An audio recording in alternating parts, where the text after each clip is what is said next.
Welcome, welcome. Thanks for joining us on our regional online chat today.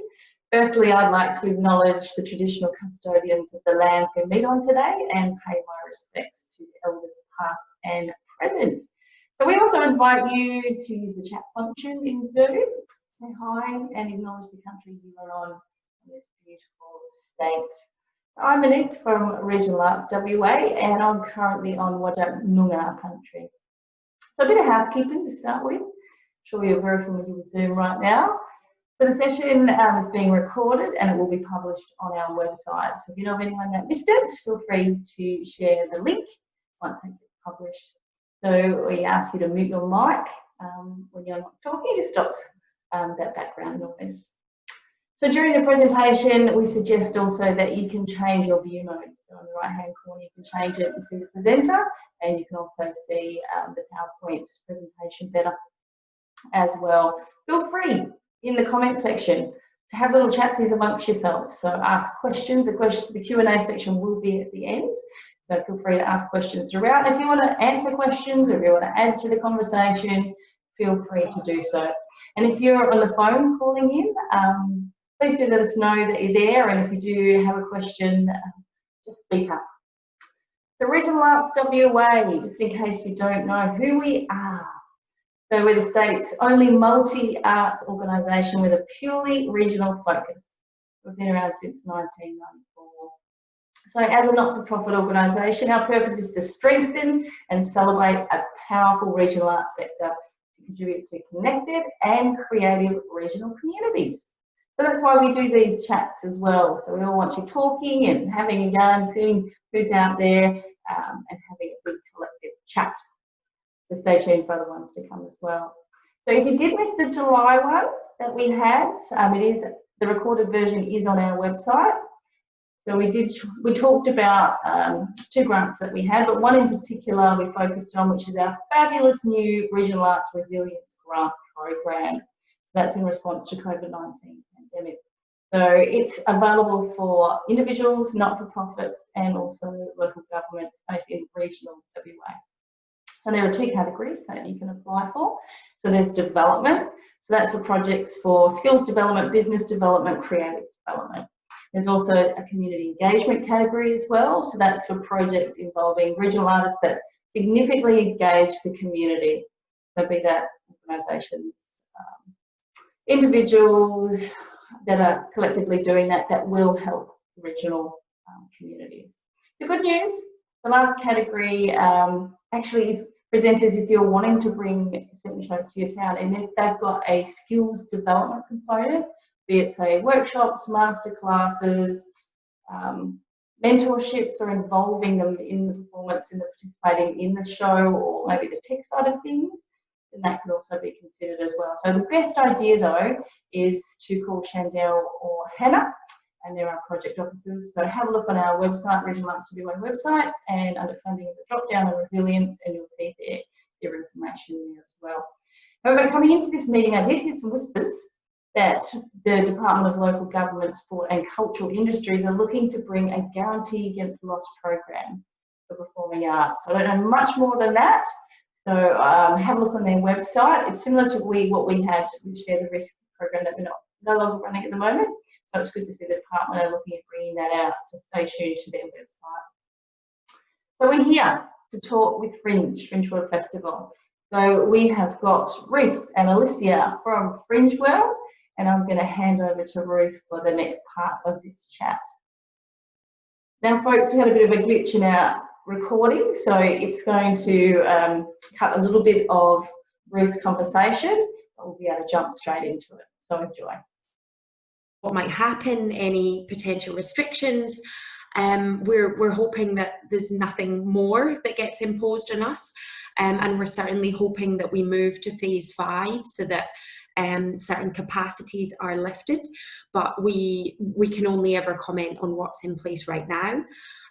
So right now, obviously, borders are closed. We're expecting to have a much more WA-focused festival, and we're expecting that there'll be very few artists that are able to come in from the other states to be able to perform in Fringe. if there are artists that can come in, then wonderful, and we're welcome and ready to host them. But our focus is certainly on touring productions that are based in WA or are currently in WA and are able to confirm they're able to present their show. On the flip side, and the kind of silver lining of this, is that we're able to focus a little more on encouraging touring within the state instead of just predominantly in Perth, which is where we find most events happen. This lovely little map that you can see shows whereabouts Fringe shows have been hosted over the past since 2011. Last year we toured some outer Fringe tours to a couple locations in the southern part of WA, and this year we're hoping that as many of you as possible would like to get involved, and then we can help pair and match you up with artists so that they can come and visit your towns.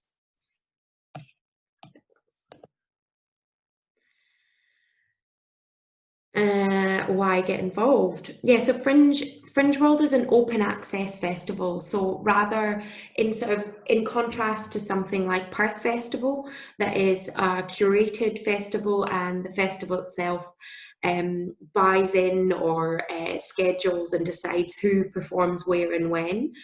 Fringe World is all about the artists and the venues deciding between them where and when they want to present, and it's up to them. If they've got a show and they want to present it on a Saturday night, then all they need to do is register, and we don't dictate or say where or when that show has to be presented. Fringe World is, yes, it's open access. The benefits of that is that you can be part of the largest event within WA. The event itself, the Fringe Festival, we have a website online, and that collates all of our events. So if you were to host a Fringe event, you'd be included within all of that marketing material. You'd be listed up online, and we'd be able to sell tickets for you in both the website and our new app, which is rather exciting. It means that you can reach Perth audiences if people are wanting to tour and come down to your regions. And if it's helpful for you, it means that you can use our ticketing system. We can also provide support to the artists that are looking to tour.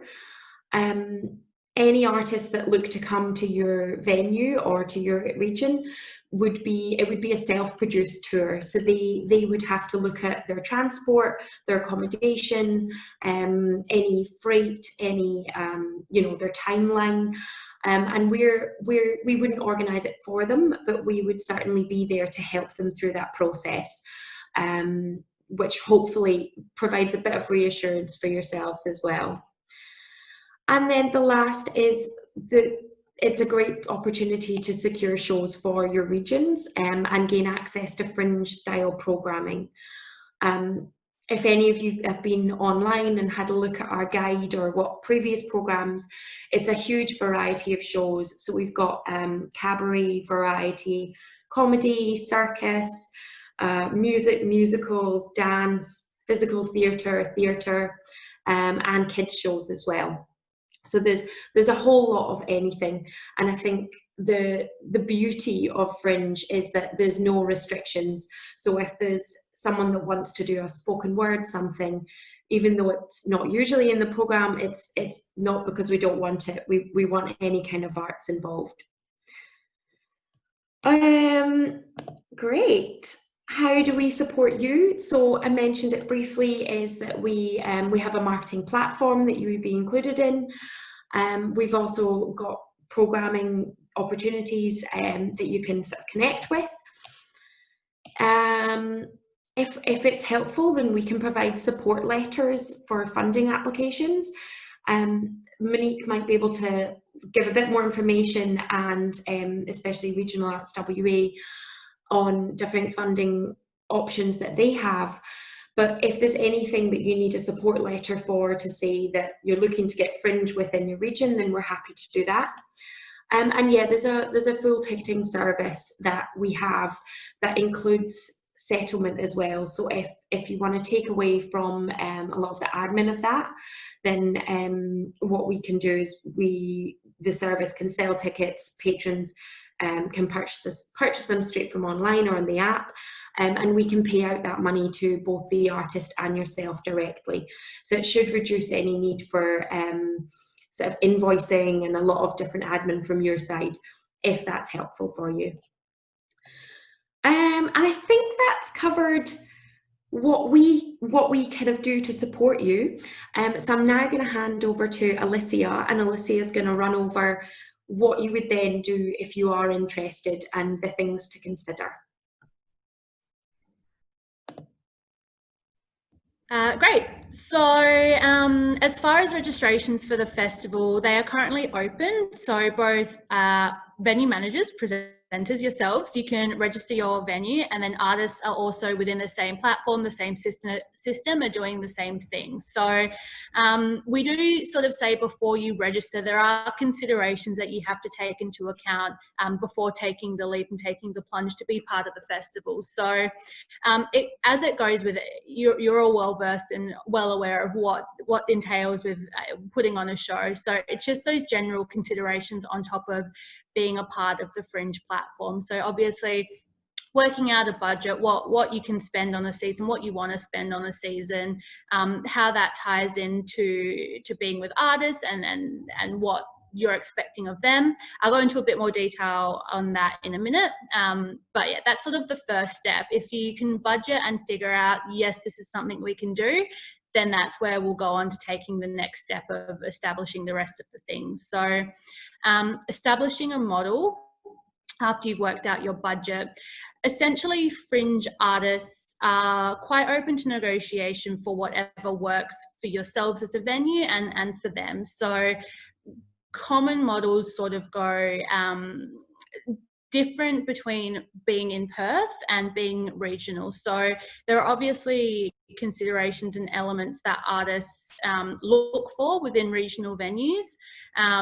So whether it be a buy-in model being easier for them, or whether you're looking at box office splits, it's just about having the conversations with those artists to see what works for both parties. So we can definitely help facilitate that and give some ideas if you're unsure of what is standard, what is a norm, but artists also often aren't afraid to sort of let you know what they're looking for, and vice versa. So just be open, and if you have questions, we're definitely here to help.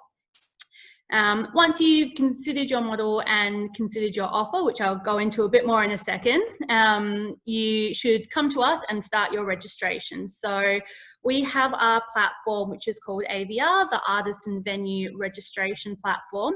And essentially, this is one online system where venues can register, artists can register, all the details go together, and it gets it all ready to go online and on sale.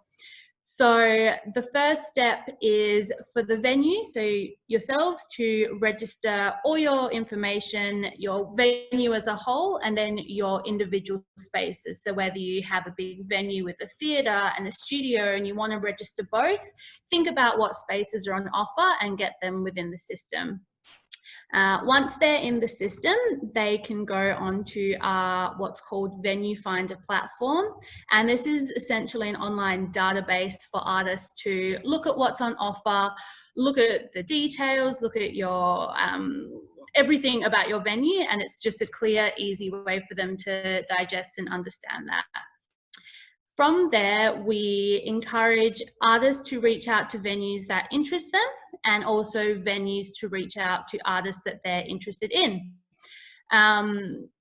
It's a matter of working out and negotiating your deals and seasons independently and through yourselves. And then once you've sorted them out, they then come into the system and go through all that as well. So that's where, as far as your registration goes, you do the hard yards at the beginning when you register your spaces. Then from there, it's up to the artist to register their sessions, their ticket prices, their event images, their copy, all those sorts of things. From there, it's also about considering your operations. So artists, obviously, if they're traveling by themselves, as far as operating their own front of house and ticketing and all things like that, might be a little hard for a one-man band. So definitely consider the operations and what you can put forward for things like that. So definitely front of house and a box office is quite important for artists. But also think about other things as well with marketing and how you're going to assist artists with that, and also what you expect from them to bring and do. And then finally with this of how you're going to sell tickets. So as Ruth mentioned, we have our website, which is open to audiences all around to go on and see what tickets are available. So we have a few on sale dates this year. All sort of starting in November.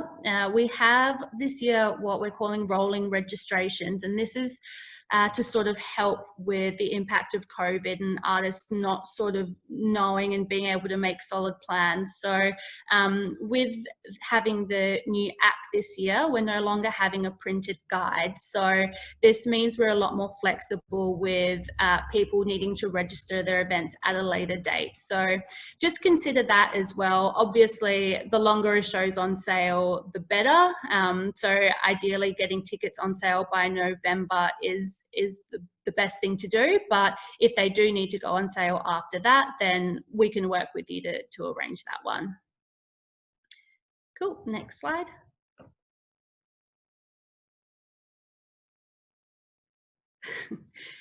Great.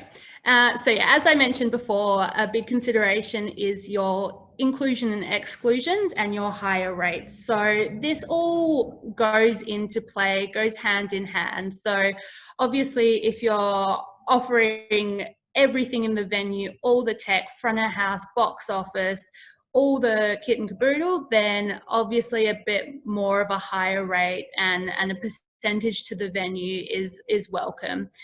If you're sort of offering a town hall and artists have to bring a little bit more of their own equipment and things like that, then that goes hand in hand with the higher rates. So again, as I mentioned, artists, especially if they're artists coming from Perth, might not have the resources available to bring their own tech equipment and large props and set pieces. So definitely think about what you have on offer and how you can help them with that.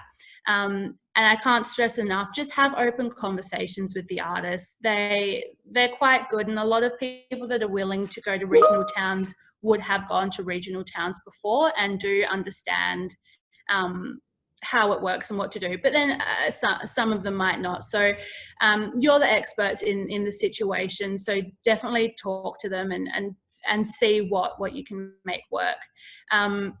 Higher rates as well, it's entirely up to you, but the common ones we find are box office splits, usually around 20% to the venue, 80% to the artist, or a 30% to the venue, 30% to the artist.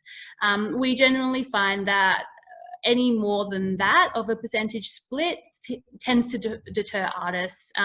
They put a lot of money into traveling and into presenting their show, and yeah, anything than that just becomes not viable for them. Similarly, with regional venues, a lot do operate on the buy-in model where they budget enough to buy the show and have that show come to them. Again, working it out on a case-by-case basis with the artists. So long as you budget for it so it's viable for you, then definitely can make it work with the artists. Next slide.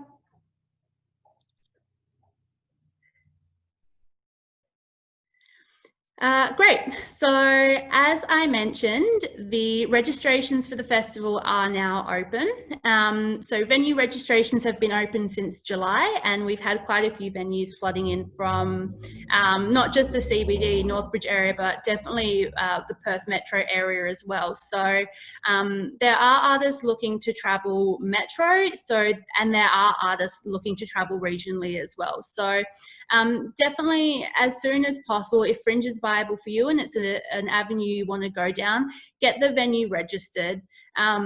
Even if it's up there, just to field inquiries and see what is out there, it's worthwhile just getting that information in the system so you can go on Venue Finder and be present on there for artists to see.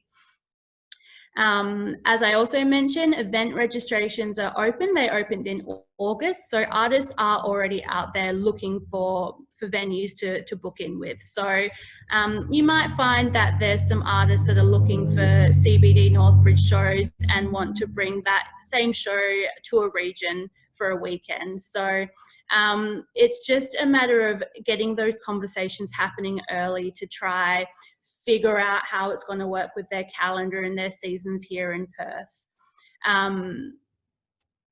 Yeah, and then from November is when tickets go on sale, and they're on sale all throughout the festival. So as far as ticketing systems and the way that you may operate tickets, as I mentioned, we sell tickets on our website and the app. We have the option of doing it right up until showtime, or if you wanted to operate your own door sales with your own systems, we can stop sales 60 minutes prior. So just have the conversation with us, whatever you need to do. If you have your own ticketing platforms that you have a contract and agreement with and you have to use them, again, have the conversation with us. We can arrange any sort of split ticketing if need be. But I can't stress enough, if you have any questions, any concerns, like we're happy to have open conversations for whatever you need. We're very excited to work with as many venues as possible and bring Fringe fun to the regions. Great. So these are just our contact details there. So venues@fringeworld.com.au is the best email address to reach us. You'll come through to myself, Ruth, and Justin if you need a chat. And then avr.fringeworld.com.au. That is the URL, for our registration system I've been speaking about. Great. I think that kind of covers everything. Thanks, Alyssia.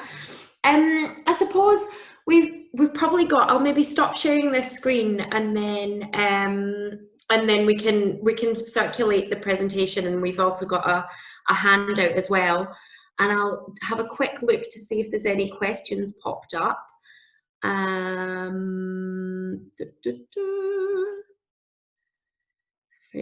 Yeah, so we've got Julian obviously in here, and I know that you've got Fantavia and you're independent now, Fringe World.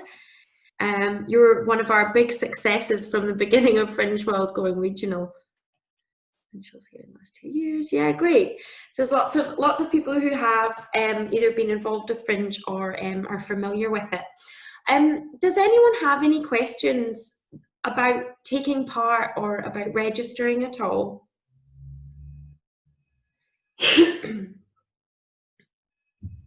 Yeah, I had a question, Ruth. Sorry, there's a bit of noise behind me. We're just installing some lighting racks. Is much change because of COVID and the kind of, obviously you guys are having to rethink a lot of the things you're doing. What I suppose is so there's also stuff in there about what you're really open to things, which is great. But yeah, what's kind of any of the bigger changes that are in the pipeline or that are happening with the way that Fringe works, or that because of the current climate, I suppose? Yeah, in terms of the way Fringe, I'm trying to think of the dot points of what we've changed this year. So as Alyssia mentioned, we've got rolling registrations. So there's no longer a really solid cutoff for events to register. So if, for example, borders open in December and all of a sudden we can get loads of interstate artists coming over, we'll take registrations for whoever can get themselves organised, and we'll certainly be helping people get over.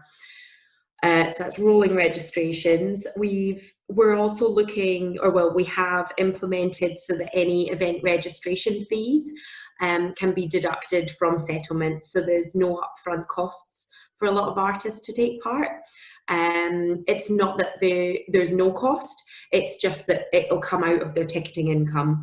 And if for whatever reason they don't meet that minimum ticketing income, then we won't be chasing them for it.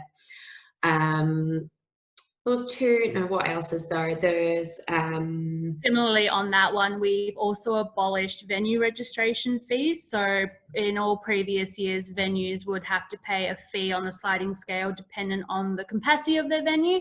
That's no longer there. So any venue is welcome to register for the festival free of charge. So yeah, that's in direct response to COVID, but is not a one-year thing. That's going to be the norm going forward from here. Yeah. And my other question I had was, or two questions. The first one was around risk. So, what kind of, is there any kind of strategy in place with Fringe World around if there's a rollback to a phase 3 or a phase 2, and what happens in those situations? And is the marketing, is the marketing going to reflect a lot of this change in positioning, particularly if it is, if we are looking at which is I think a fantastic fact, a very WA based Fringe World, which is really exciting. But will that also be will there be a real pivot in that marketing push, and will the messaging be across the festival and across the state, any particular direction, and how can we then use that and leverage that if we're engaged in a regional context? Yeah, I'll try and answer succinctly. So the risk of phase 2 or 3, I think anything that we're doing at the moment, we are acting on whatever's happened right now in the current advice. There's obviously, if for whatever reason a phase 2 or 3 we get rolled back, then we're going to need to look at cancellations. It might be that that people need to postpone or do something. So there's not anything set in stone. If that comes into play, the decision will be made at the time. If unfortunately it has to happen. Likewise, if we're currently planning that we're in this current stage, because who knows if they're actually going to be able to open up to stage 5, is it that we're moving into? So yeah, we're in plans at the moment. We'll be able to react and move to whatever the next phases come into play. And then the other question was marketing. I think in general our marketing will be around reassurance and just making sure that any of our clauses are really clear to patrons, so that they know that they're not going to be out of pocket, or that they're going to be fighting for anything. We're currently working with Adelaide and Melbourne and what their solutions were, because they had to cancel a lot of things at the end of their last seasons. But all to be confirmed and sort of moving around as well at the moment. Does that answer? Yeah, it does. That's awesome. Thank you. I suppose I was just generally curious as well around, obviously, you've got to manage the risk as well of the festival. So there's some scaling back, I imagine, and just kind of where will that be represented in terms of the resources that Fringe World will have at its disposal to, where can we? I just don't want to have any expectations from previous years and that are unfair on you guys, I suppose. So particularly if you're looking at, you're talking about the fact that you won't be doing printed catalogs, that's all good. There's an app base, but is there any other areas that will be, I suppose, less resourced due to, kind of just managing that risk as well for the festival? So we're just aware. Yeah, I'd say in terms of resourcing, so during COVID we all dropped down in hours, but we managed to keep our core team in place, which is great.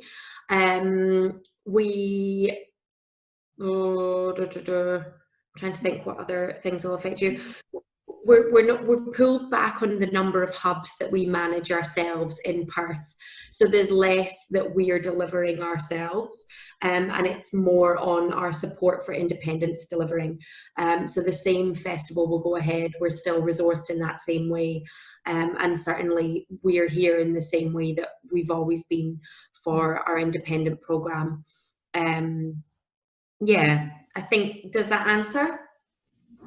Yeah, it's awesome. That's super support. Yeah, I was just genuinely curious, and Yeah. it kind of helps inform. So, if we do anything, we don't have any unfair expectation on you as well. I think it's all good for us to manage. While we're dealing with the COVID, but you guys are dealing with it as well. So, I'd love to be clear and upfront. It's great. Thank you. Yeah.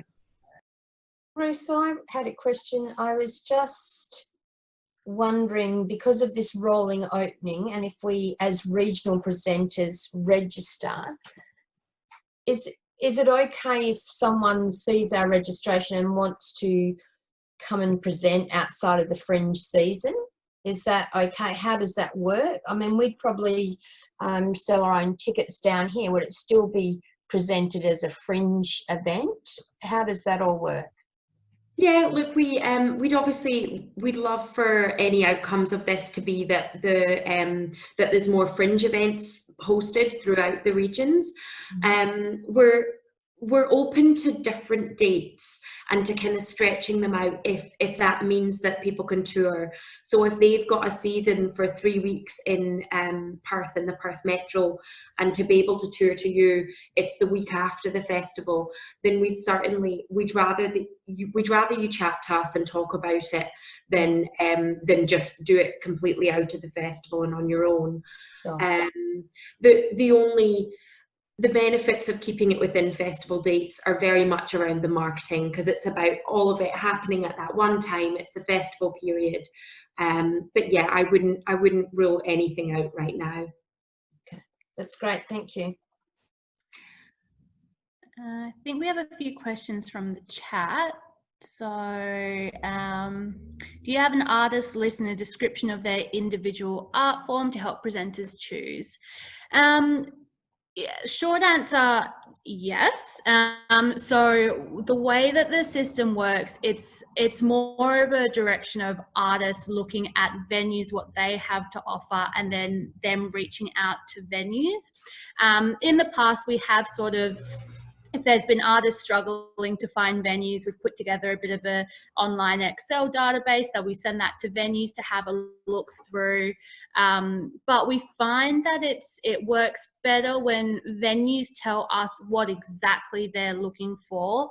And as event registrations and artists come in, we look at that pool and we say, cool, XYZ is going to be really great for that venue, and we help facilitate that conversation.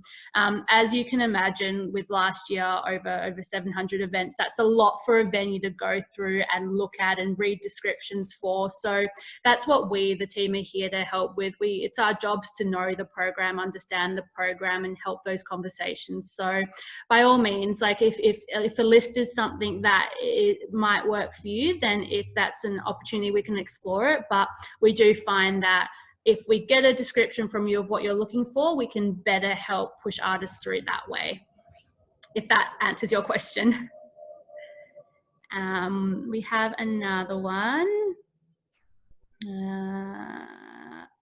These artists are only available during the set dates for the Fringe event. So I think Ruth just answered that one. But yeah, it's all when artists are able to travel as well. So I know that over school holidays, as Monique mentioned, that regional venues may be less likely to program because a lot of audiences do leave the towns for travel and whatnot. So it's all about when the artists are available. So that January, February period is kind of good for artists because a lot of them do work office jobs, day jobs, and do get that time off to participate in the festival. So that is a good time for them. But again, it's about what works for you, what works for the artist. But definitely during that festival time is a good time that people sort of expect to travel and are expecting to put their show on.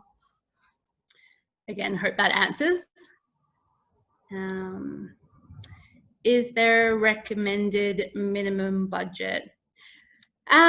So Ruth, feel free to jump in, but this one is entirely what you want to present to what scale you want to present. So you can be like Julian with Funtavia, who does a full hub program with pop-up spaces and food trucks and bars and all these sorts of things, which of course have a bit greater of a budget than if you were to have your bricks and mortar venue with your one space, with your no bar offering. So there's a range of what you want to present as to what your budget needs to be. And it's entirely up to you as to what works and what you're willing to put resources towards. One piece of advice would be just don't overcommit for your first year. It's better to do what you are comfortable with and sort of testing the waters, and working with what works for your audiences as well. So if you're going to be putting a budget and your ideas are just to target your local audiences and bring them out, then budget towards that. If you're hoping to draw tourism up, then budget towards that, which would of course be a greater budget. So there's no real set answer. It's entirely up to what scale you want to present. And I'll just add to that, it's also what you think that certain artist would be able to sell. So say it's a cabaret performance that you're pulling in, you know, how many how many tickets do you think they'll be able to sell, and what price do you think they'd be able to sell them at? They might need to set a different ticket price for yourselves to what they have in Perth, because our audiences will pay at different prices. So maybe have a think about what their potential income is.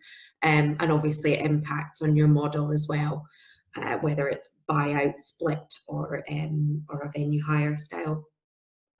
I think there's another question here about a bar offering. Is it an expectation for the performer? I wouldn't say there's absolutely no expectations at all. Certainly if it's a children's event happening through the day, I can imagine they won't be needing a bar, or maybe the parents will. But it's completely up to you and how you feel your event will work in your area. Yeah. It's also about like the setup and the vibe that you're going for. If it's a bit more of a cabaret style and cabaret performances with that setting table, then sure, a bar offering might be an asset to that. Yeah, but as Ruth said, it's very dependent on the show and what you're going for as a venue.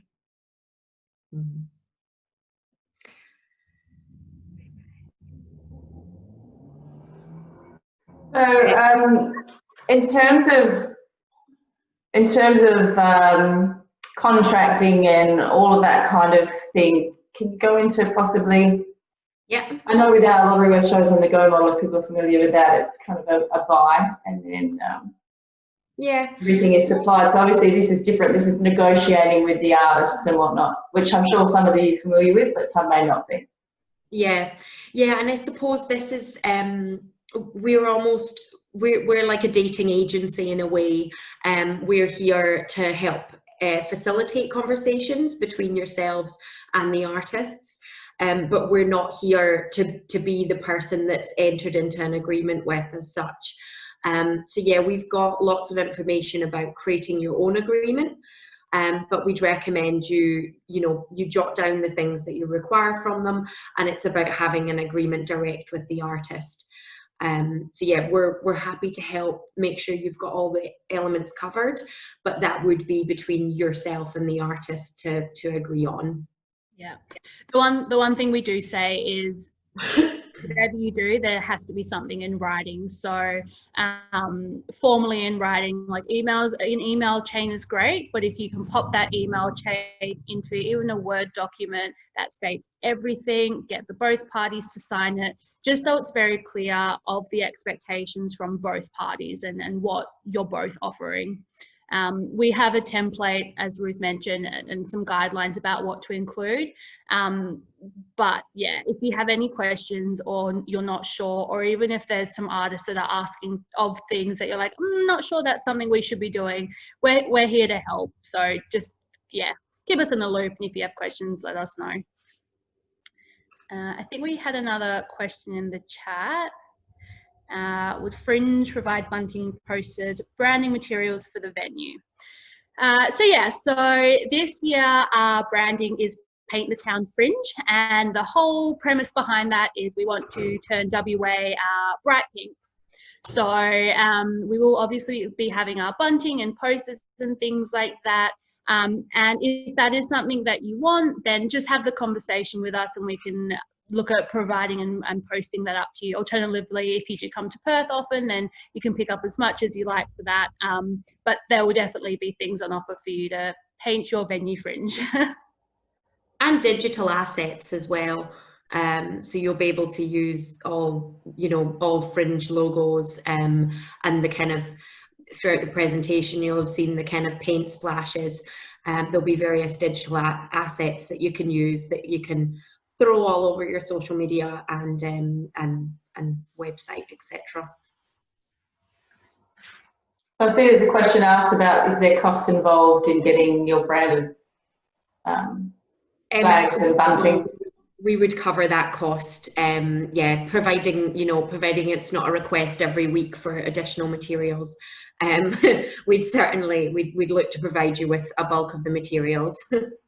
But that wouldn't be show specific though, would it, Ruth? Like it would just be Fringes in town on a Fringe venue. It wouldn't be like the show itself, the artists and performers would have to provide that, would they? Or Yes, that would just be a negotiation? Yeah. And maybe it's about them providing you with materials and you being able to print it locally instead, that kind of, services it locally. And I guess if there's workshops or masterclasses or anything else, that's again a negotiation that is had between presenter and producer. Yeah, correct. Because I know there's a lot of regional presenters that love their, I'm looking at you, Ainsley, workshops and community engagement. Yeah. Ruth, the one question when I was thinking about when you said you don't curate, how do we know the quality of the show? So we might look at something that looks really amazing, but is there some way, so on the website, do they show reviews and everything else? Like, do you ever get those? Yeah. Negotiate together, Tim. Yes, we will. Don't you worry. No, I mean, that it's part of what Fringe is. Sometimes you show that really that you think, wow, what did I just see?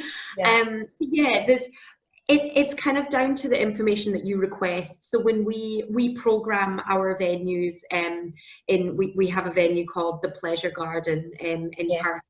And we program that venue, and what we do is we have an EOI form and we ask within there, we say, what evidence do you have of performing this show previously? Have you got any videos? We ask for all these things from them so that we can have a look and we assess it based on that. Yeah. I think that's the beauty of Fringe, and we've taken Fringe down here a couple of times, and I mean, your branding is that you're going to get something you don't expect. I guess it was more like, a no-show, or, the show wasn't what they said it was originally. Do those people never get a gig again, or what happens with those? Or you just start with it? Yeah, I mean, keep in touch with us. There's not been many instances that we've found that, but I mean, flagging some early signs of if they've not been in communication, they're not signing an agreement, they're not doing something, definitely let us know and we can help be a bit of a moderator there. We find that usually when you get to the point of registering an event within the system, you've gone through so many loopholes that they've got to be serious about it. And at that point of registering the event in the system, make sure you've got your agreement signed. And if you're not planning on doing something, are you going to sign an agreement? Maybe. But yeah, keep in touch with us, definitely. But obviously do your research, possibly see where else they've performed, call up those other presenters that possibly had them before, just if you're wanting that reassurance as well. Yeah. I had a question to you ladies. Obviously, if I was a venue and I was listing my venue, so I'm pretty much waiting for artists to say, your venue suits me. What if I'm a venue looking for circus? How do I find that? Yeah, so as I said, reach out to us with what you're looking for. So the best things to let us know is the dates that you're looking to program, the type of space that you have for circus, if you have rigging available, how big the stage is, all those sorts of things, and specifically what you're able to accommodate. So are you able to accommodate a big show with 10 people, or are you looking for a one person stand-up comic? So let us know what you're looking for, and we can, as I said, as the shows come in, as the artists come in, we can feed them out to you. If there is a big list of artists that are looking to tour regionally, and we can consolidate that and send that through.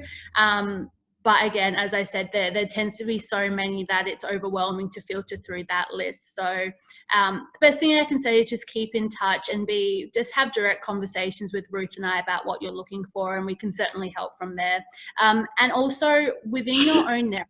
So any Facebook pages, any databases, anything you have, just to reach out and promote that you're looking for shows. You might be surprised with who may contact you directly as well. So yeah, just be open with communications, and that's probably the best way to find artists.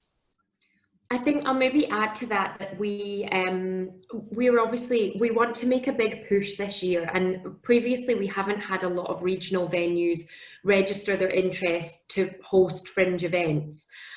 We've kind of, we've been able to approach and secure outer Fringe tours, but there's a very limited number of venues that have registered in the venue finder. So if we can get you on board and you're in there and you're saying we want to host, then on the other side of it, we're going to be pushing out to the artists and really promoting for them to do a tour if it's something they want to do. So we'll be driving that side of it and driving them to think about touring and to think about, lengthening their season. And let's say three of you all register and it's quite a nice little tour. We'll be suggesting, look, why don't you contact here, here and here, because it's a nice little route for you.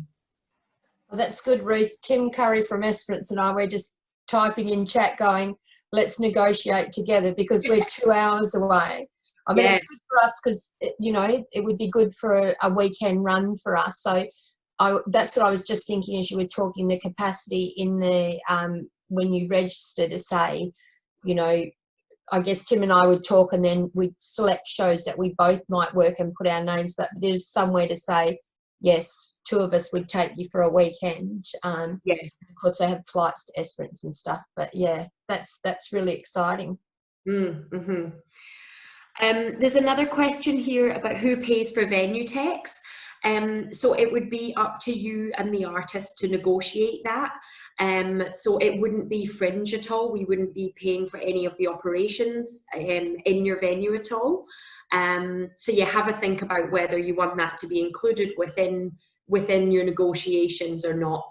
I'd say in an ideal world, then it's something that you could organise and sort if you've got local staff, someone that usually works for your venue.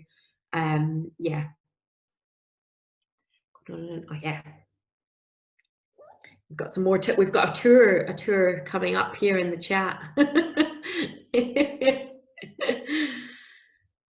The other thing that you have as well is the Toolbox, don't you? So you come with support. There's some really good articles. Over the years, I've added more and more support articles as well that you can access online. Yeah, this is Alyssia's baby. She has put a huge amount of knowledge into Toolbox, and we'll send you, when we send you, we'll send the link to the presentation and a kind of PDF document that then has all the information on it. And yeah, feel free to spend hours with a cup of tea looking through the Toolbox. All right, this is your last chance, folks. Any other questions at all to our Fringe folk? Anyone excited about a tour? Everyone excited about jumping on and having a look at the AVR, or is it best to contact you ladies first to discuss it and then look at AVR, or what would you suggest? Either or, more than happy for you to jump in, have a look, call us, let us know that you're going to start registering, and you know, keep in touch throughout that registration process. There's various questions, you know, on your venue's accessibility that you might think, why on earth do you need this? So yeah, let us know what questions you have when you're going through registration. But otherwise, I think next step is hopefully having a number of you registered, and then we can start sharing that with artists. Wonderful. And the deadline again for venue registrations, just to have a refresher? The 15th of September. And Rego is free at the moment due to COVID. Yeah, so that's really good. Free from now on for venues, which is good. Wonderful. All righty. Well, thank you, Alyssia. Thanks, Ruth. I'm really excited to see what's going to possibly happen out in the regions, what shows are going to be touring. So thank you also for tuning in. I hope you enjoyed today's chat. This will be recorded. Obviously, I've said that. I realised that something happened. There's a technological glitch at the beginning. So I'm going to have to pre-record the start. So it'll look a little bit different than what you're seeing now. And we only missed a little bit of you, Ruth. So you're still going to be fabulous on that. So that'll be slightly different to what you saw, but it will be there, and I'll make sure it's up so you can share that as well. So if you do want to know anything more, directly go to Alyssia or Ruth from Fringe World. If you don't want to know more about the resilience grants, have a look at our website, Regional Arts WA website under funding, and have a look at the resilience grant. So join us for our next regional online chat. It's put it in the diaries. It's Wednesday the 9th of September at 12:30. And we'll be talking to our FAB project officers, and we'll be talking about the recovery grant, which is the new one that's coming out. So folks, thank you so much for joining in today's chat.